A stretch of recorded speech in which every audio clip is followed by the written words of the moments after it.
Greetings, everyone. Today, I'm excited to share one of history's most captivating and enigmatic tales, the mystery of the Titanic.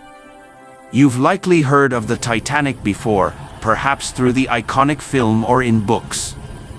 But I assure you, by the end of this narrative, it will feel like you're experiencing this story anew. I'll dive into every detail, and some revelations might even astonish you. So, settle in, relax, and let's embark on a journey into the Titanic's world. By the time we're done, you'll not only know more about the Titanic but also enhance your English skills. The Titanic wasn't merely a vessel, it was a vision, an emblem of opulence, triumph, and human ingenuity. Let's travel back to the early 20th century, when ocean liners were the primary mode of crossing seas. During this era, two rival companies, White Star Line and Cunard Line, were in a race to create the grandest and most luxurious ships. Cunard Line boasted two swift and renowned ships, Lusitania and Mauretania. While these were fast, White Star Line aimed for something unique, not just speed, but extravagance, comfort, and grandeur. White Star Line set out to construct three colossal ships that would outshine all others: Olympic, Titanic, and Britannic. Of these, the Titanic gained the most fame, though not for the reasons its builders intended. Constructed in Belfast, Northern Ireland, by Harland and Wolff, the Titanic's creation began in March 1909 and took nearly 3 years to complete. Countless workers toiled tirelessly to craft this massive ship, which stretched 882 feet, 269 meters, in length and stood 175 feet, 53 meters, tall. Picture this: the Titanic was almost as long as 3 football fields lined up end to end. Why was the Titanic dubbed unsinkable? The ship featured 16 watertight compartments, and its engineers believed that even if 4 filled with water, it would remain afloat. This cutting-edge technology led many to believe the Titanic was invincible. Philip Franklin, White Star Line's vice president, boldly declared to the public, "The Titanic cannot sink." This claim spread like wildfire, with newspapers echoing the sentiment, cementing the ship's reputation as unsinkable. Let's step aboard the Titanic to explore its splendor. Intrigued? Traveling on the Titanic wasn't just a trip, it was an experience unlike any other. Its interiors rivaled a 5-star hotel, some even claimed it surpassed the world's finest hotels. Hand-carved wooden paneling gleamed on the walls, and stained glass windows sparkled in the light. The ship boasted 2 magnificent staircases, with the first-class grand staircase becoming legendary. Adorned with ornate ironwork, gold accents, and a stunning glass dome overhead, this staircase linked multiple decks and was a gathering spot for affluent passengers to flaunt their lavish attire and jewelry.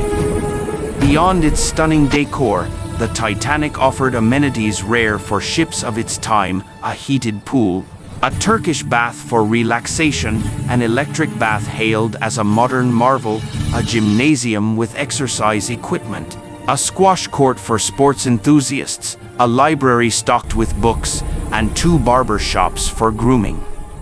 There were also dining options, including restaurants, cafes, and smoking lounges for socializing. The à la carte restaurant was so exclusive that diners paid extra to eat there.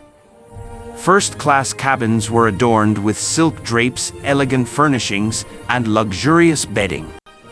Even second-class cabins outshone the first-class accommodations of other ships. Third-class cabins, while modest, were still more comfortable than those on most contemporary vessels. Building the Titanic cost $7.5 million in 1912, equivalent to roughly $200 million today.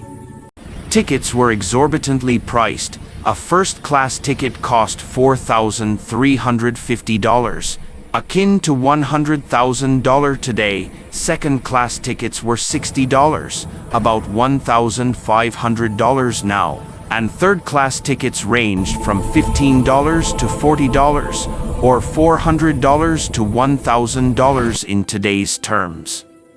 The Titanic was a floating palace, affordable only to the elite for first-class travel. When the Titanic was completed, it sparked global excitement as the largest ship ever built. Celebrities, tycoons, and prominent families reserved tickets months in advance, eager to join its maiden voyage from Southampton, England, to New York City, USA.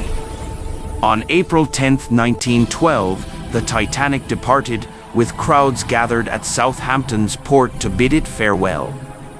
Families waved to loved ones, and photographers captured the majestic ship as it glided away from the dock. Aboard were 2,224 passengers and crew, including some of the era's wealthiest individuals, such as John Jacob Astor IV, one of the richest men alive, Molly Brown, a celebrated socialite, and Isidor Straus, co-owner of Macy's, with his wife, Ida.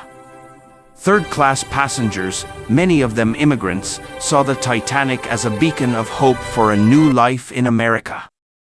The voyage began smoothly, with the ship cruising at 21.5 knots, about 40 kilometers per hour. Passengers reveled in the lavish amenities, relaxed in their cabins, and dined in elegant restaurants. The weather was serene, and the sea appeared tranquil. But 2 days into the journey, the Titanic received its first ice warning from another ship, cautioning about icebergs in the North Atlantic. Icebergs were common in April, but no one was overly concerned. After all, the Titanic was unsinkable, wasn't it? By April 14, 1912, 4 days into the voyage, everything seemed idyllic.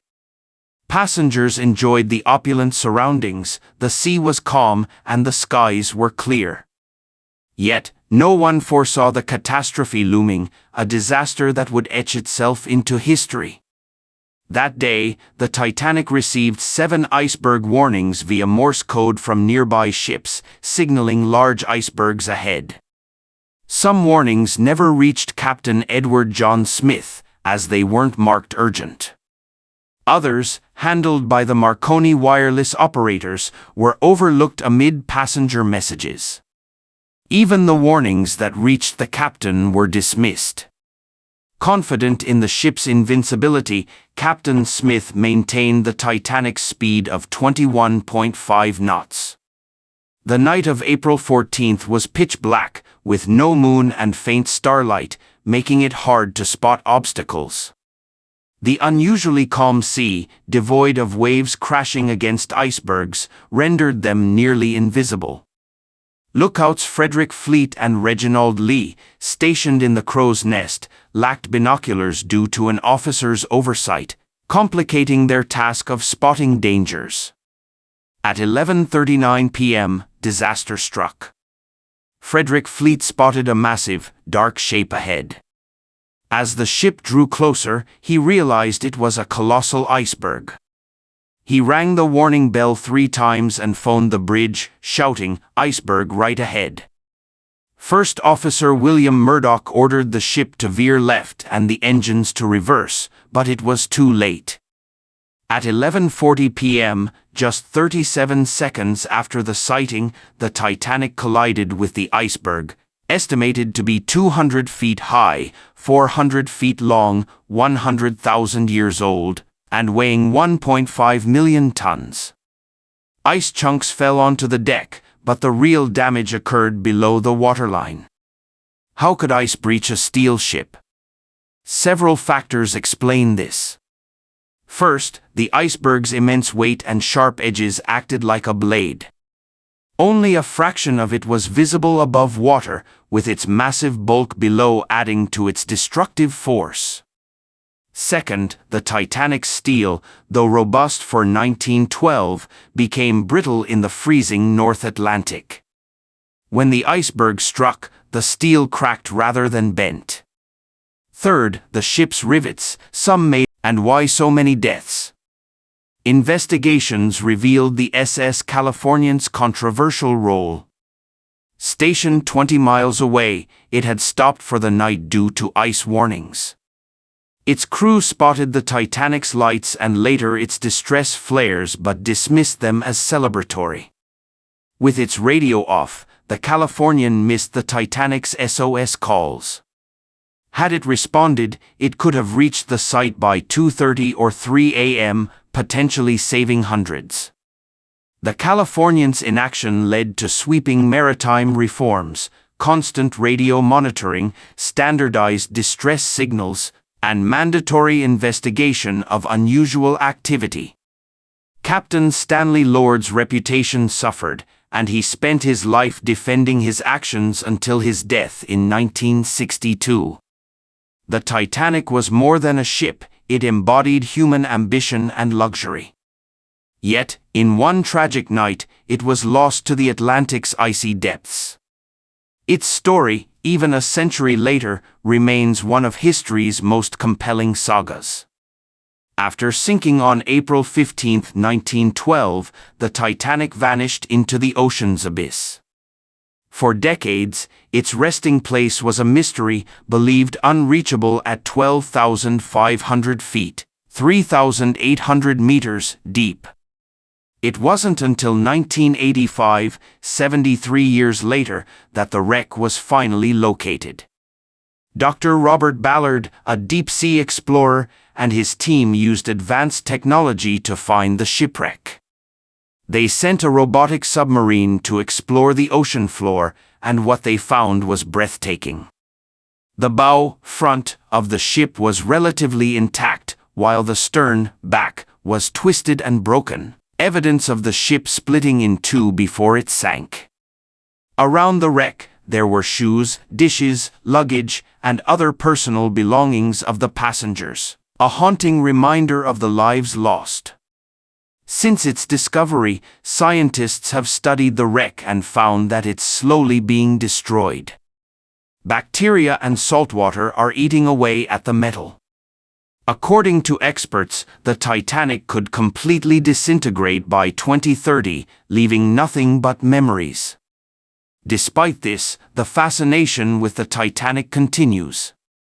It's not just about the ship itself but what it represents, the ambition to build something extraordinary, the tragedy of overconfidence, the human stories of survival, loss, and courage. In 2012, to mark the 100th anniversary of the Titanic's sinking, Australian billionaire Clive Palmer announced an ambitious plan to build a modern replica of the Titanic, called Titanic 2. Titanic 2 would have the same luxurious design as the original, including grand staircases, elegant dining rooms, and vintage cabins. However, it would include modern safety features, such as more lifeboats and advanced navigation systems, to ensure history wouldn't repeat itself. The ship was planned to sail on the same route as the Titanic, from Southampton to New York. While the project generated a lot of excitement, it has faced delays and challenges. To this day, Titanic 2 has not been completed, but the idea shows how deeply the Titanic's legacy lives on in people's hearts. 705 people survived, most of whom were women and children. Over 1,000 men perished as they gave up their spots on lifeboats for others. The Titanic taught the world many lessons. 1. Overconfidence can be dangerous. People believed the Titanic was unsinkable. This overconfidence led to mistakes, such as not having enough lifeboats and ignoring ice warnings. 2. Respect nature. The iceberg was a reminder that nature is powerful and unpredictable.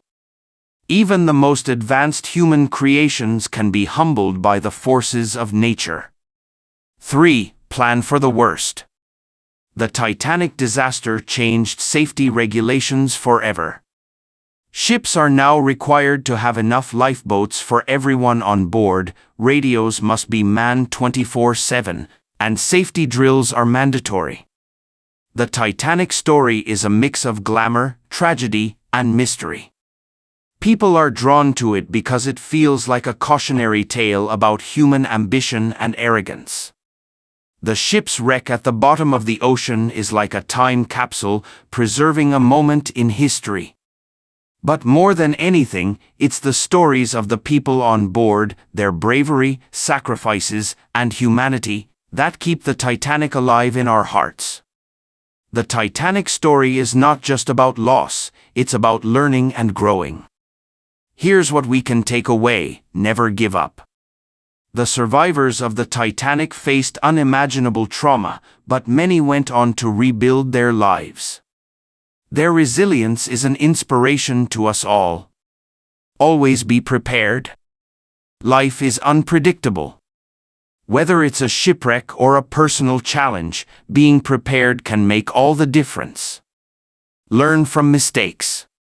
The Titanic's tragedy led to new safety standards that have saved countless lives. Mistakes are not the end, they're opportunities to grow and improve. And so, the mystery of the Titanic is not just a story of a ship, it's a story of humanity. It's a reminder of what we can achieve and what we must avoid. If this story inspired you, remember to like, share, and subscribe. Learning through stories not only improves your English but also fills your heart with wisdom and motivation. Thank you for watching. Let's keep learning and growing together.